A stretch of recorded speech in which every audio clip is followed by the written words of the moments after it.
ಶ್ರೀಗಂಧದ ಮರಗಳ ಕಳ್ಳತನ, ಆರೋಪಿಗಳ ಬಂಧನಕ್ಕೆ ಆಗ್ರಹ.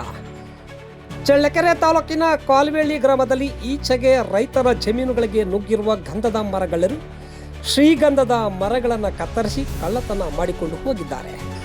ರಾಜ್ಯ ರೈತ ಸಂಘದ ಹಿರಿಯ ಉಪಾಧ್ಯಕ್ಷರಾದ ಕೆಪಿ ಭೂತಯ್ಯ ಅವರ ತೋಟ ಸೇರಿದಂತೆ ಸುತ್ತಮುತ್ತಲಿನ ರೈತರಾದ ತಿಮ್ಮಣ್ಣ, ಹೋಬಣ್ಣ ಮತ್ತಿತರರ ಜಮೀನುಗಳಲ್ಲಿದ್ದ 20ಕ್ಕೂ ಹೆಚ್ಚು ಶ್ರೀಗಂಧದ ಮರಗಳನ್ನು ಕತ್ತರಿಸಲಾಗಿದೆ. ರಾತ್ರಿ ವೇಳೆ ಕೃತ್ಯ ಎಸಗಿದ್ದು ರೈತರಲ್ಲಿ ಆತಂಕ ಮೂಡಿಸಿದೆ.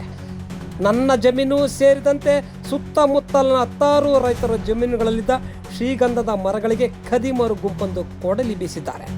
ರೈತರು ಕಷ್ಟಪಟ್ಟು ಬೆಳೆಸಿದ ಶ್ರೀಗಂಧದ ಮರಗಳನ್ನು ಹೀಗೆ ನಾಶಪಡಿಸಿರುವುದು ಖಂಡನೀಯ. ಪೊಲೀಸರು ಪ್ರಕರಣವನ್ನು ಗಂಭೀರವಾಗಿ ಪರಿಗಣಿಸಿ ಆರೋಪಿಗಳನ್ನು ಕೂಡಲೇ ಬಂಧಿಸಬೇಕು. ಪೊಲೀಸ್ ಇಲಾಖೆ ಗ್ರಾಮೀಣ ಪ್ರದೇಶಗಳಲ್ಲಿ ರಾತ್ರಿ ಗಸ್ತು ಹೆಚ್ಚಿಸಬೇಕು.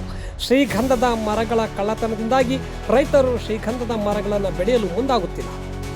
ಮರ ಬೆಳೆಸಿ ಬೇರೆಯವರ ಕೈಗೆ ಕೊಟ್ಟಂತೆ ಇದಕ್ಕಾಗಿ ನಾವು ಯಾಕೆ ಶ್ರಮ ಪಡಬೇಕು ಎನ್ನುವಂತಾಗಿದೆ ಶ್ರೀಗಂಧದ ಬೆಳೆಗಾರರ ಪರಿಸ್ಥಿತಿ ಎನ್ನುತ್ತಾರೆ ಕೆಪಿ ಭೂತಯ್ಯ.